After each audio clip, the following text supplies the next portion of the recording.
माझे नाव स्नेहल आहे. आज मी तुम्हाला माझी कथा सांगणार आहे, जी ऐकून तुमच्या देखील डोळ्यात पाणी येईल. जेव्हा मी 18 वर्षांची झाले, तेव्हा माझे आई वडील माझ्या लग्नाबाबत चिंतित झाले होते. अजून माझे शिक्षण पूर्ण झाले नव्हते. आमच्या इथे आमचे कोणीच नातेवाईक येत नव्हते.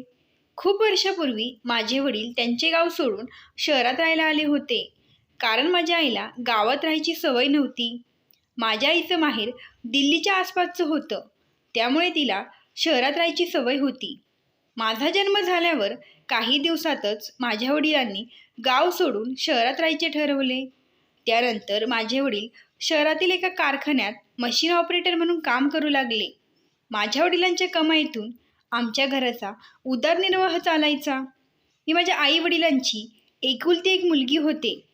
पण मी जसजशी मोठी होत गेले तसतसे माझ्या आई माझ्या वडिलांना रोज सांगायची की तुमच्या नोकरीतून मिळणाऱ्या पगारातून आता आपला घर खर्च भागत नाही, म्हणून तुम्हाला दुसरे काही काम मिळाले तर बरे होईल.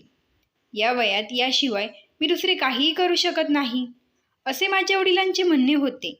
मी तुझ्या तर सांगण्यावरून गावची जमीन विकून आपण शहरात राहायला आलो. आता मी गावीही जाऊ शकत नाही, कारण तिकडची सर्व जमीन विकून आपण शहरात आलो आणि आता मी तिथे काय काम करणार. यावरून या दोघांमध्ये रोज भांडणे व्हायची. आईबाबांना असे भांडताना पाहून माझे मनही अभ्यासात लागत नव्हते. वडिलांशिवाय घरात दुसरे कोणी कमावणारे नव्हते. माझे गरीब वडील एकटेच खूप कष्ट करायचे. माझे मन म्हणत होते की मी कॉलेज सोडून माझ्या वडिलांना घर चालवण्यास मदत करावी. पण जेव्हा मी हे आईला सांगायची, तेव्हा माझी आई मला स्पष्टपणे नकार द्यायची आणि म्हणायची की आता आम्हाला तुझे लग्न करावे लागेल. परंतु मी माझ्या आईसमोर नेहमीच असहाय्य होते. आमच्या गावात एक लग्न होतं आणि तिथून आम्हाला आमंत्रण आलं होतं. माझ्या वडिलांच्या चुलत भावाच्या मुलाचे लग्न होते, त्यामुळे तिथे जाणे आवश्यक होते आणि आम्ही लग्नाला जायची तयारी सुरू केली होती. आई वडिलांना सांगू लागली की यावेळी गावी जाऊन आपल्या मुलीचे लग्न ठरवून येऊ. तिथे गेल्यावर चांगला मुलगा भेटल्यावर लगेच आपण सुपारी फोडण्याचा कार्यक्रम करून टाकू. आईकडून हे ऐकून मला खूप आश्चर्य वाटले. ती स्वतः गाव सोडून शहरात राहत होती आणि ती माझ्यासाठी गावातलाच मुलगा बघणार होती. इतक्या लवकर मला लग्न करायचं नव्हतं. मला माझे शिक्षण पूर्ण करायचे होते. मला माझ्या वडिलांच्या समस्या संपवता याव्यात आणि आमच्या गरजा पूर्ण करण्यासाठी मला माझे शिक्षण पूर्ण करून चांगल्या ठिकाणी जॉबला लागायचे होते. पण माझ्या वडिलांनीही आईचे म्हणणे मान्य केले. लाजेमुळे वडिलांसमोर मी काहीच बोलू शकत नव्हते. पण वडील निघून जाताच मी आईला स्पष्टपणे सांगितले की मी जीव देईल, पण गावातल्या मुलासोबत लग्न करणार नाही आणि तू गावी गेल्यावर माझ्या नात्याबद्दल अजिबात बोलू नकोस, नाहीतर कदाचित नंतर तुला अपमानाला सामोरे जावे लागेल.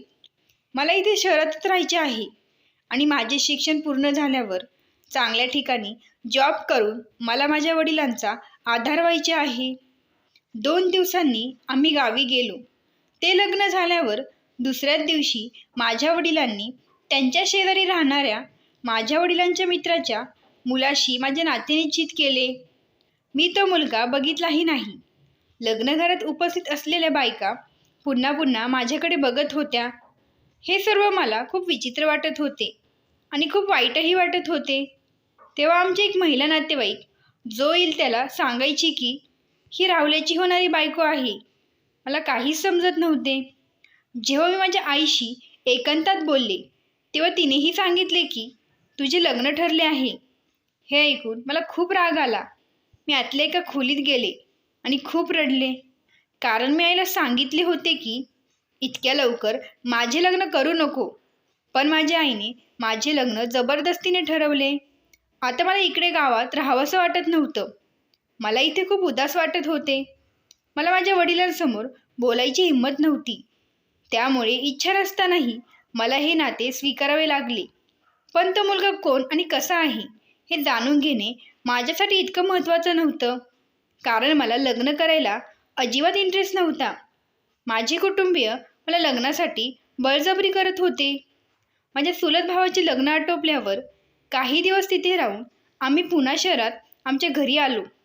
इथे रोज माझी आई माझ्या वडिलांना माझ्या लग्नाच्या व्यवस्थेबद्दल विचारायची.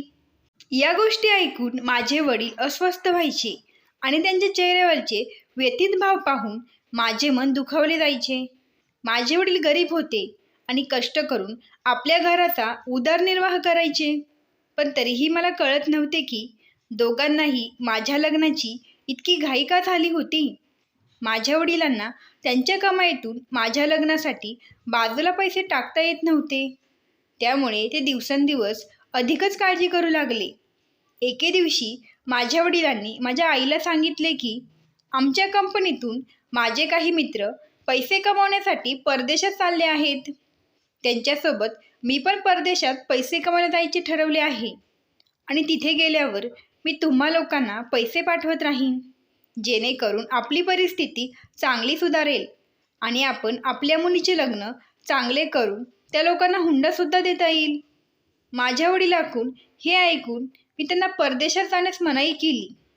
जर त्या लोकांना मला स्वीकारायचे असेल तर ते तसे स्वीकारतील. हुंडा घेऊन लग्न करायचे असेल तर मी आपल्या घरी ठीक आहे. हे ऐकून माझी आई चिडली आणि मला विचारू लागली, तू कोण आहेस हे ठरवणारी?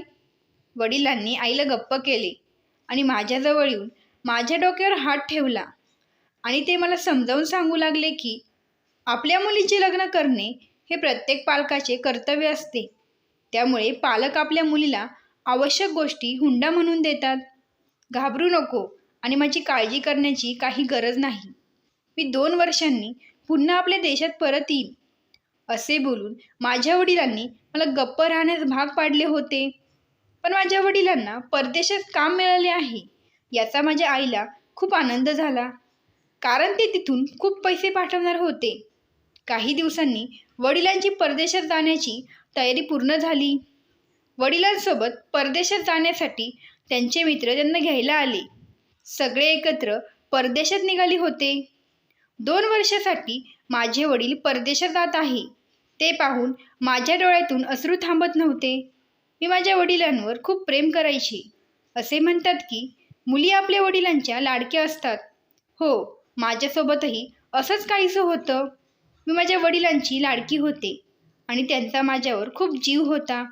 परंतु माझ्या वडिलांना कोणत्याही प्रकारे त्रास होणार नाही याची आई खूप काळजी घेत होती, जेणेकरून ते कोणतीही चिंता न करता येथून निघून जाईल आणि ते गेल्यावर आपले चांगले दिवस सुरू होतील.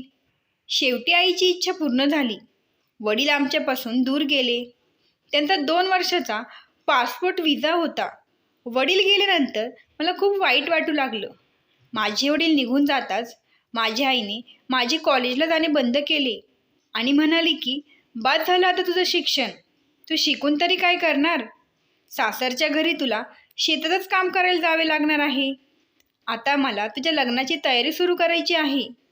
मी आईला म्हणायचे की पप्पा येईपर्यंत मला शिकू दे, पण आई म्हणाली तुझे वडील येईपर्यंत कोण वाट पाहणार?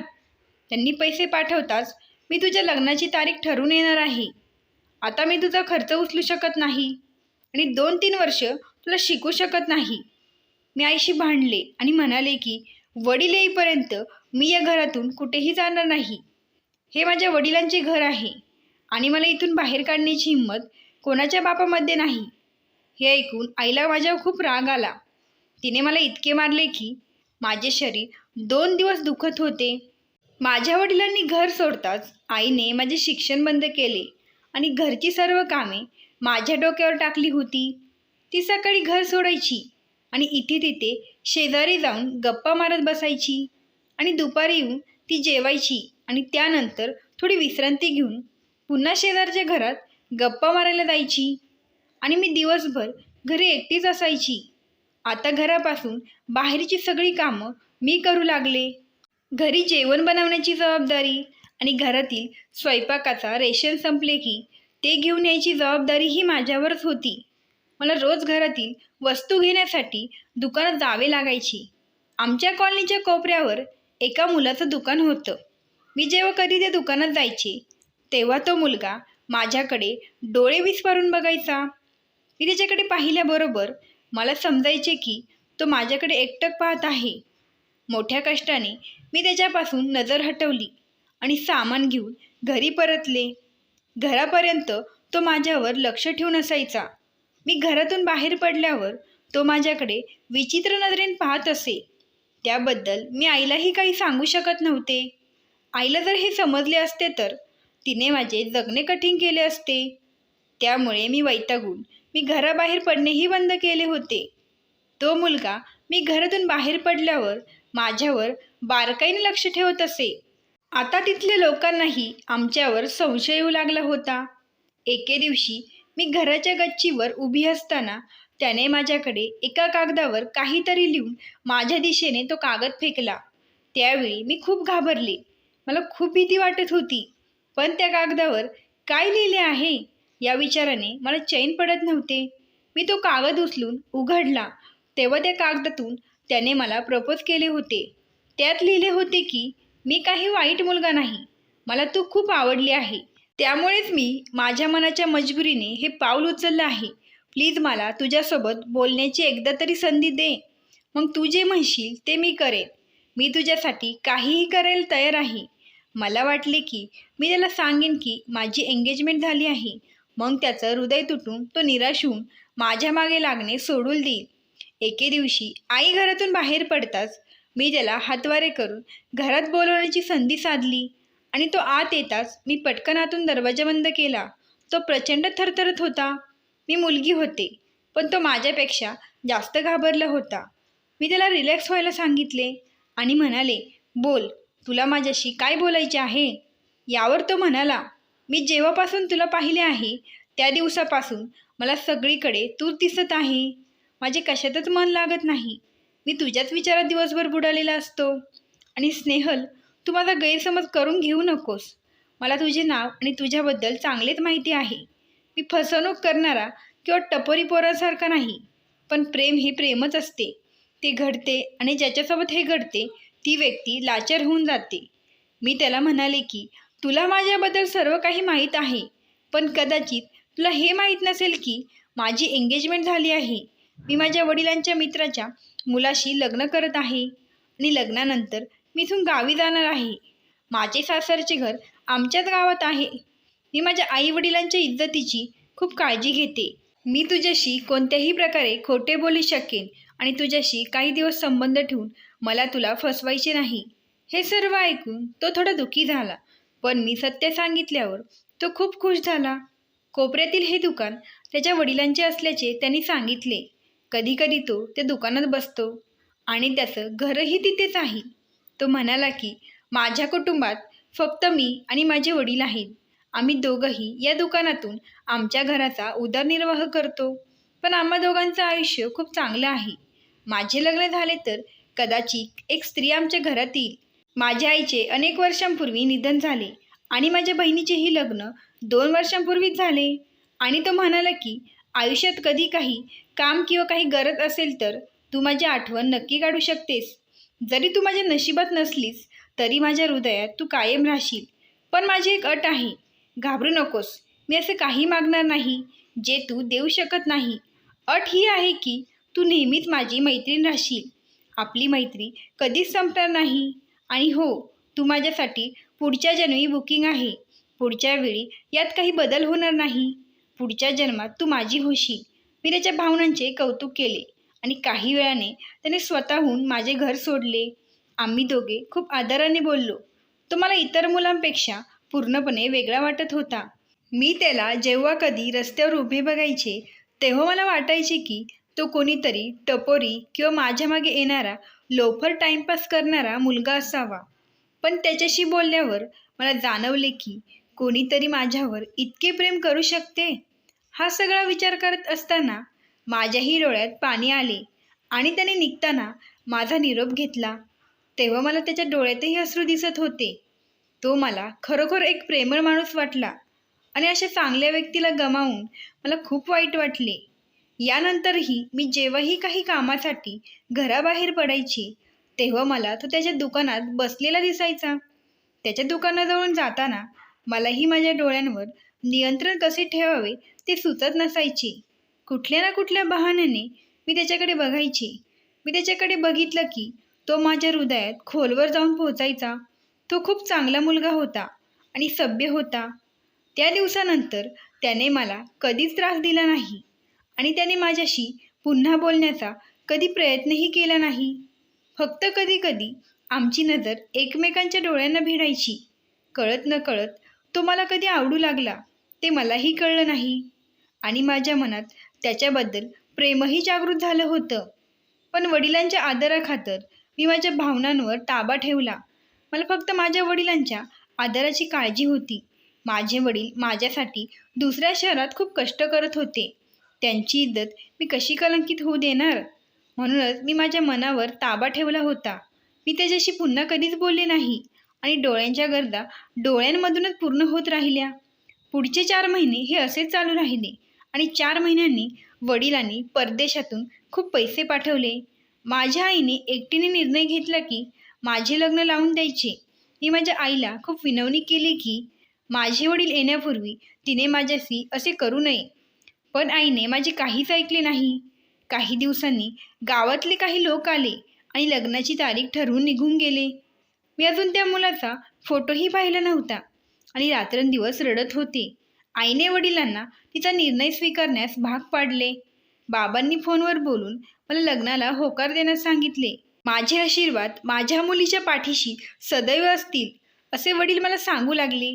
मी नेहमी माझ्या वडिलांच्या शब्दापुढे नतमस्तक होते आणि यावेळी देखील मी वडिलांच्या सल्ल्यानुसार गप्प राहिले. मी ही बाब मान्य केली होती. लग्नाची तयारी सुरूच होती. हळूहळू मला गुदमरल्यासारखं वाटू लागले होते. माझी बाजू घेणारे, माझे सांत्वन करणारे कोणीच नव्हते. माझी आई सर्व वेळ खरेदी करण्यात व्यस्त होती. ती माझ्या वडिलांची कमाई दोन्ही हातांनी वाया घालवण्यात व्यस्त होती.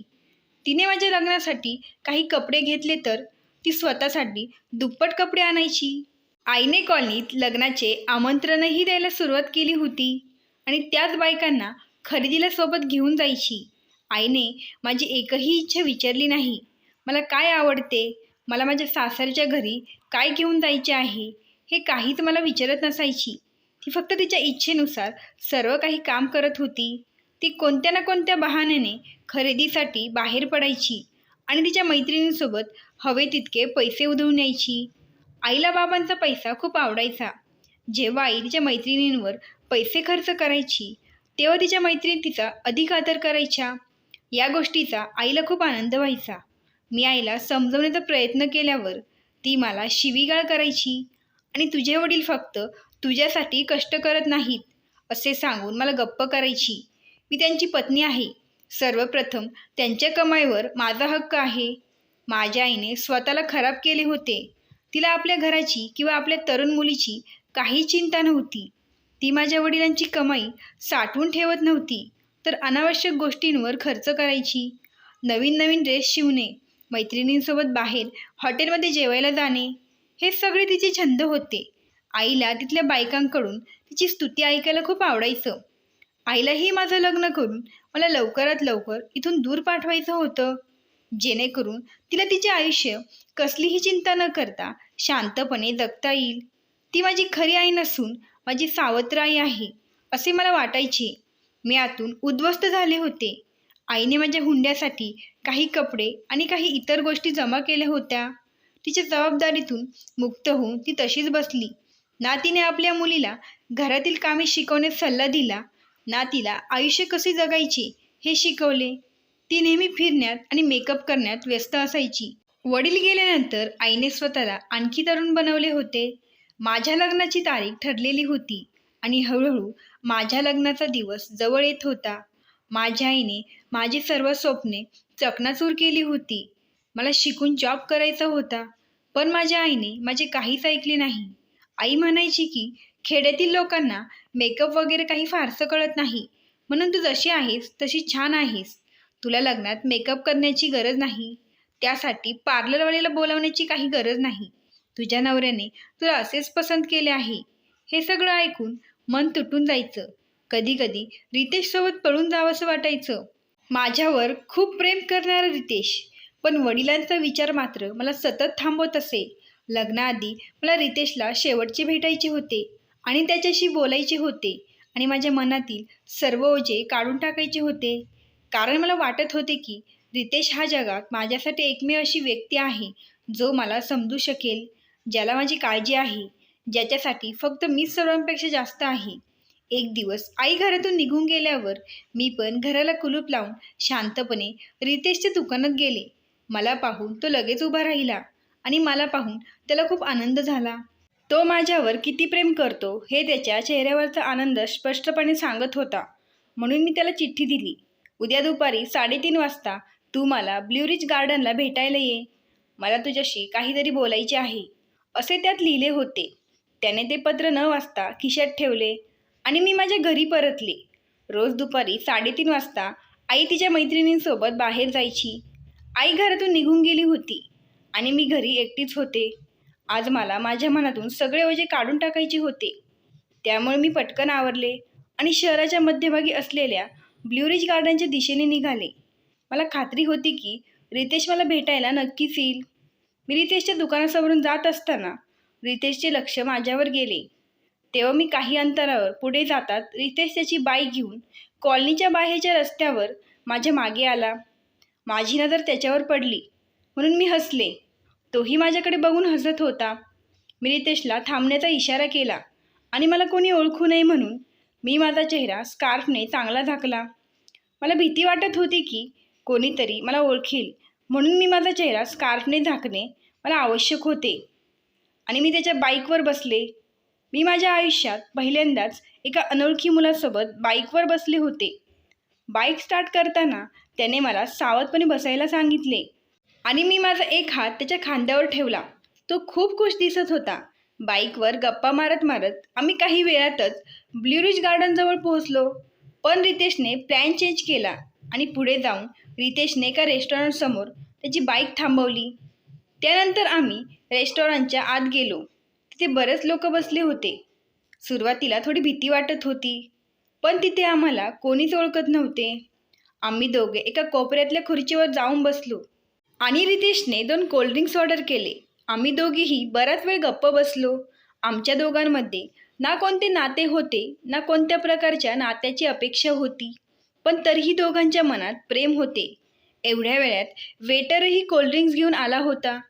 रितेशने मला सांगितले की जर तुला आणखी काही लागत असेल तर सांग, मी तुझ्यासाठी ऑर्डर करेन. यावर मी म्हणाले, नाही, मला काही खायचे नाही. आमचा संवाद असा सुरू झाला आणि मी म्हणाले, रितेश, कदाचित ही आपली पहिली आणि शेवटची भेट असेल आणि मग 4 दिवसांनी मी कायमची दुसऱ्याची होणार आहे. पण त्याआधी मला माझ्या मनातून ओझं काढून टाकायचं होतं आणि खरंच सांगायचं होतं की तुझं प्रेम फक्त एकतर्फी नाही. रितेश, तुझ्या प्रेमात इतकी ताकद होती की मलाही तुझ्यावर प्रेम करायला भाग पडलं. पण नशीब असं की माझे लग्न ठरल्यानंतर तू माझ्या आयुष्यात आलास. जर तू अगोदर आला असतास तर जगाशी भांडूनही मी तुला स्वीकार केले असते. पण आता मी काय करू? माझे वडील माझ्या लग्नाला लागणाऱ्या पैशांसाठी दुसऱ्या देशात रात्रंदिवस काम करत आहेत आणि मी त्यांची सगळी मेहनत उद्ध्वस्त करून त्यांचा अपमान करणे मला योग्य वाटत नाही आणि माझ्याकडे दुसरा पर्यायही नाही.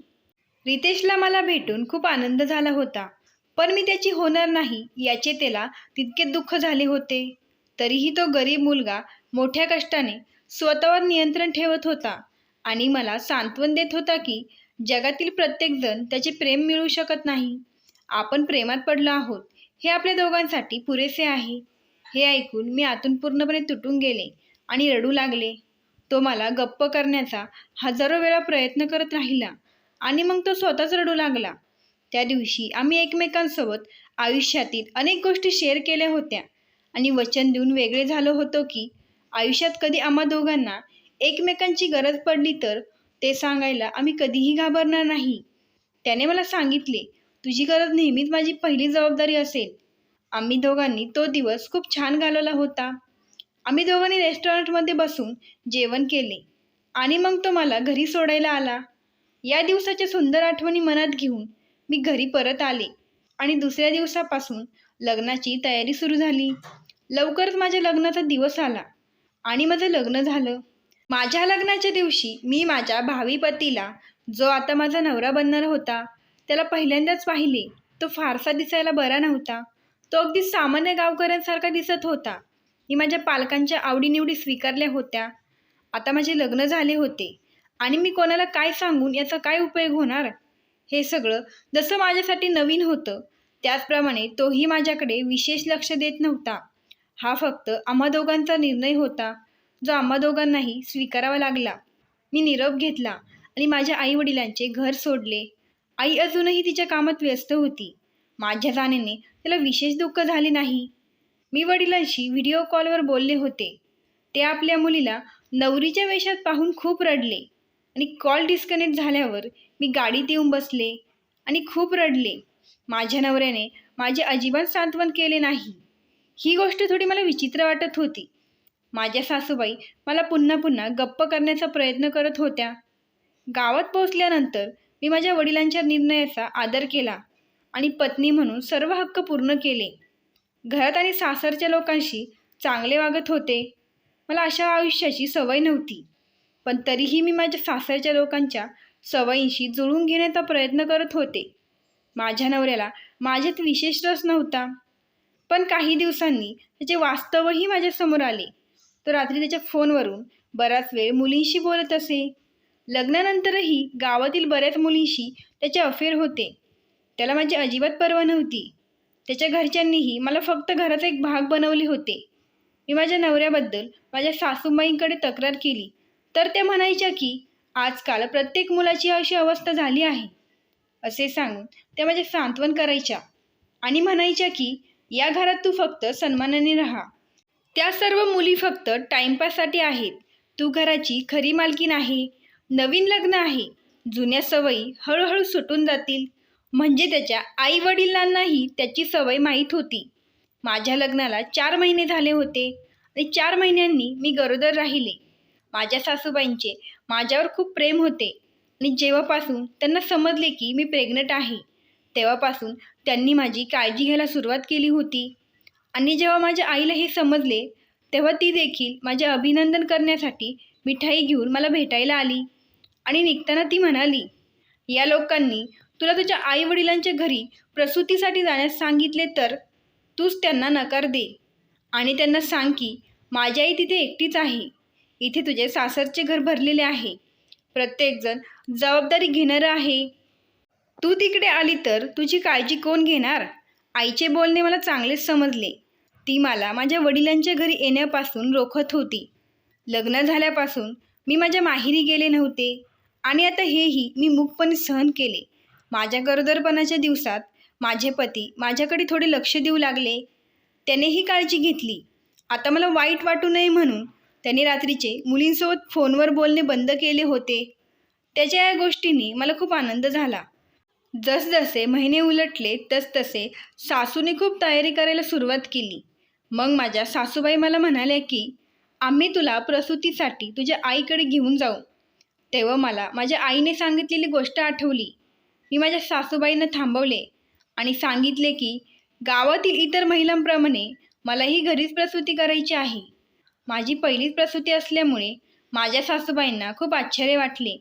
म्हणून त्यांनी मला दवाखान्यात जायला सांगितले. त्यांनी मला विचारले, तुला भीती वाटत नाही का? मी फक्त नाही बोलून संभाषण संपवले. माझ्या मुलाचा जन्म एका गावातल्या एका दाईच्या मदतीने झाला. मी एका सुंदर मुलाला जन्म दिला होता. मुलाला जन्म दिल्यानंतर काही दिवसांनी माझ्या लक्षात आले की माझे पती पुन्हा फोनवर मुलींशी बोलू लागले. माझ्या मुलाचा जन्म झाल्यावर माझी आई माझ्याकडे काही दिवस राहायला आली. मी माझ्या आईला माझ्या नवऱ्याबद्दल सांगितले. तेव्हा तिने मला सांगितले की तुझा नवरा खूप चांगला माणूस आहे. त्याच्यावर संशय घेऊ नकोस आणि त्याच्यासोबत भांडण करून माझ्या घरी कधीही येऊ नकोस. मला तुमच्याकडून कोणतीही तक्रार ऐकायची नाही. तू इथली सवय लावून घे आणि तू तुझ्या कुटुंबात आनंदी राहा. काही दिवस आई माझ्यापाशी राहिल्यावर मला गावात राहायची सवय नाही असे सांगून आई पुन्हा शहरात निघून गेली. आता जेव्हा माझा मुलगा 6 महिन्यांचा झाला तेव्हा माझ्या सासूबाईंनी मला औषध द्यायला सुरुवात केली, जेणेकरून मी पुन्हा गर्भवती होऊ शकेन. नातू मिळाल्यावर माझ्या सासूबाईंना खूप आनंद झाला आणि लवकरच दुसरा नातू मिळावा अशी त्यांची इच्छा होती. मला पहिल्याच मुलाला नीट सांभाळता येत नव्हते आणि त्यातच काही महिन्यांनी मी पुन्हा गरोदर राहिले. मी खूप कठीण काळातून जात होते. मग अचानक माझ्यावर दुःखाचा डोंगर येऊन कोसळला. जेव्हा मला कळले की माझे वडील परदेशात वारले आहेत, हे दुःख माझ्यासाठी असह्य होते. माझे मोजके कपडे घेऊन मी पटकन आईच्या घरी पोहोचले. मला वाटले की माझ्या आईला यावेळी माझी गरज असेल. घरी पोहोचले तेव्हा आईची प्रकृती बरी होती. दुसऱ्या दिवशी माझ्या वडिलांचा मृतदेह परदेशातून आला. तेव्हा माझी आई रडताना दिसली. मलाही भान नव्हते. माझ्या सासूबाई माझ्या मुलाची काळजी घेत होत्या. त्याही 1-2 दिवस आमच्या घरी राहिल्या. चौथ्या दिवशी माझ्या सासूबाई घरी गेल्या. 9 महिन्याच्या मुलासह 3 महिन्यांची गर्भधारणा अतिशय कठीण काळातून जात होती. माझ्या वडिलांचे निधन होऊन 2 महिने झाले, पण माझे पती मला घ्यायला आले नव्हते. जेव्हा मी त्याला मला घेऊन जाण्यास सांगितले, तेव्हा तो मला स्पष्टपणे नकार द्यायचा आणि म्हणायचा की मुलाच्या प्रसूतीपर्यंत तू तुझ्या आईवडिलांच्या घरीच राहा. पण इथे माझ्या आईने माझे जगणे कठीण केले होते, कारण वडिलांनंतर आमच्या घरात कमावणारे दुसरे कोणीच नव्हते. पण मी माझ्या आईला सांगितले की मला माझ्या दुसऱ्या मुलाची डिलेव्हरी इथेच करायची आहे. कसेबसे तिने ते सहन केले आणि मला माझे 9 महिने घरी पूर्ण करून दिले. प्रसूतीची वेळ आली तेव्हा मला दुसरी मुलगी झाली. माझ्या सासरचे कुणीही माझ्या मुलीला भेटायला आले नाही. मी एका वेळी 2 मुलांना स्तनपान करायचे. माझ्याकडे याशिवाय दुसरा पर्याय नव्हता. माझ्या मुलासाठी दूध आणायलाही कोणी जात नव्हते. आई नवऱ्याकडून खर्च मागायला सांगायची. मी माझ्या नवऱ्याला सांगायचे. तेव्हा तो म्हणू लागला, आता इथे परत येऊ नकोस. शहरात राहून मुलीची काळजी घे. काही दिवसांनी मी स्वतः येऊन तुला घेऊन जाईन. तो मला टाळत होता. पण आता मी स्वतः माझ्या 2 मुलांसह गावी गेले. मी जेव्हा गावात पोचले तेव्हा मला ते पाहून आश्चर्य वाटले की माझ्या पतीने त्याच्या मैत्रिणीशी लग्न केले आहे आणि घटस्फोटाची कागदपत्रे देऊन मला घरातून माझ्या 2 मुलांसह घराबाहेर काढले आणि सांगितले की या घरात तुझ्यासाठी काहीच जागा नाही. मी माझ्या 2 मुलांना घेऊन शहरात परतले. आता माझ्याकडे दुसरा पर्याय नव्हता. घटस्फोट घेतल्यानंतर मी पुन्हा माझ्या आईकडे आले. माझ्या आईने तुझीच चूक असेल असे म्हणून खूप बडबड केली आणि म्हणाली की म्हणूनच तुझ्या नवऱ्याने दुसरं लग्न केले असेल आणि तू तुझ्या नवऱ्याचे घर सोडून इथे राहायला यायला नको होतेस. ज्या वडिलांसाठी मी हे सर्व सहन केले ते सुद्धा जगू शकले नाहीत. असो, मला माझ्या आईकडून काहीही अपेक्षा नव्हत्या. जेव्हा मला माझ्या आईने घराबाहेर काढण्याचा प्रयत्न केला तेव्हा मी माझ्या वडिलांच्या मालमत्तेत हिस्सा मागितल्याबद्दल माझी आई खूप घाबरली. तिने माझे शिक्षणही मला पूर्ण करू दिले नाही. माझे शिक्षण झाले असते तर काहीतरी नोकरी केली असती आणि मी माझ्या मुलांचा सांभाळ करू शकले असते. मी रोज मुले झोपी गेल्यानंतर नोकरी शोधण्यासाठी घराबाहेर पडायचे, पण मला कुठेही नोकरी मिळत नव्हती. मग एक दिवस मी नोकरीच्या शोधात एका कारखान्यात गेले. ते म्हणाले की साफसफाई करण्यासाठी आम्हाला एका मुलीची गरज आहे. मी ती नोकरी स्वीकारण्यास भाग पडले, कारण मला 2 मुलांचा सांभाळ करायचा होता आणि त्यांनी मला कामावर ठेवले. मला एका मोठ्या कारखान्यात साफसफाई आणि देखभाल करण्याची नोकरी मिळाली होती. चांगली नोकरी मिळणे इतपत शिकलेले नसल्यामुळे मला ही एकमेव नोकरी स्वीकारावी लागली. मी तिथे 3 महिने काम केले. मी माझ्या मुलांना आईच्या स्वाधीन करून कामावर यायचे. आईने माझ्या मुलांची फारशी काळजी घेतली नाही, पण जेव्हा तिला पैशाची हाव आली तेव्हा तिने माझ्या मुलांची काळजी घ्यायला सुरुवात केली. मी अजून कारखान्याच्या मालकाला पाहिले नव्हते. एके दिवशी मी मालकाचे ऑफिस साफ करायला गेले, कारण कंपनीचे मालक काही दिवसांसाठी बाहेरच्या देशात गेले होते आणि आता ते 2 दिवसांनी पुन्हा आपल्या देशात परतणार होते. त्यामुळेच मला कंपनीच्या सुपरवायझरने मालकाचे केबिन साफ करायला सांगितले आणि जेव्हा मी साफसफाई करायला मालकाच्या केबिनमध्ये गेले तेव्हा मला माझ्या डोळ्यांवर विश्वासच बसत नव्हता. कारण केबिनमध्ये टेबलवर रितेशचा फोटो होता आणि कंपनीचा मालक दुसरा कोणी नसून रितेश आहे. हे पाहून मला आश्चर्य वाटले. मला तिथल्या लोकांकडूनही समजले की तो या कंपनीचा मालक आहे. आता मी रितेशला भेटायला खूप उत्सुक होते, कारण मी त्याला 2 वर्षानंतर फोटोत पाहिले होते. रितेश ऑफिसमध्ये येतात मी डोळ्यात पाणी घेऊन त्याच्यासमोर उभी होते. मला त्याच्या ऑफिसमध्ये पाहून रितेशही आश्चर्यचकित झाला आणि मला विचारले, तू इथे काय करतेस? मी त्याला सांगितले की मी 3 महिन्यांपासून तुझ्या कारखान्यात काम करत आहे. रितेश म्हणाला, पण तू इथे काम का करतीस? मी त्याला माझी संपूर्ण कहाणी सांगितली. लग्नानंतर माझे काय झाले हे ऐकून रितेशच्या डोळ्यात पाणी आले आणि तो म्हणाला की गेल्या 3 महिन्यांपासून मी कामानिमित्त बाहेरच्या देशात गेलो होतो. तू माझ्या ऑफिसमध्ये मोलकरीण म्हणून काम करतेस हे मला माहीत असतं तर मी तुला हे काम कधीच करू दिलं नसतं. आपण एकमेकांना कठीण प्रसंगी साथ देऊ असे आपण एकमेकांना वचन दिले होते. मग तू मला सांगितले का नाहीस? माझ्या वडिलांचे स्वप्न होते की मी माझ्या पायावर उभे राहून स्वतःचे अस्तित्व निर्माण करावे. तुझ्या लग्नानंतर माझे वडील वारले. त्यानंतर वडिलांचे स्वप्न पूर्ण करण्यासाठी मी खूप मेहनत घेतली. नोकरीच्या शोधात ठिकठिकाणी शोध घेतला. माझे शिक्षण पूर्ण झाले होते. त्यानंतर माझ्या काकांनी मला खूप सपोर्ट केला आणि आज बघ मी एवढा मोठा बिझनेसमॅन झाला आहे. मला नेहमीच तुझी आठवण येते, परंतु मला माहीत नव्हते की मी तुला असे भेटू शकेन. आता तुझ्या नवऱ्याने तुला घटस्फोट दिला आहे आणि माझे देखील या जगात कोणी नाही. तू माझे प्रेम आहेस. तुला माझ्याशी लग्न करायला आवडेल का? मी तुला आणि तुझ्या दोन्ही मुलांना खूप आनंदी ठेवीन. रितेशचे हे ऐकून माझ्या डोळ्यात पाणी आले.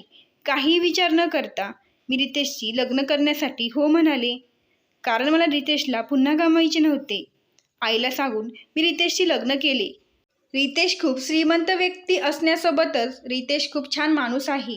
रितेशने माझ्यासह माझ्या दोन्ही मुलांना स्वीकारले आणि आज तो त्यांच्यावर खऱ्या वडिलांप्रमाणे प्रेम करतो. माझ्या लग्नानंतर 2 महिन्यांनी माझी आईही या जगातून निघून गेली. रितेशने मला खूप साथ दिली. माझे रितेशवर खूप प्रेम आहे. रितेश आणि माझ्या 2 मुलांसोबत मी माझ्या आयुष्यात खूप आनंदी आहे. मित्रांनो, ही गोष्ट आवडल्यास लगेच सबस्क्राईब करा. धन्यवाद. आभारी आहोत.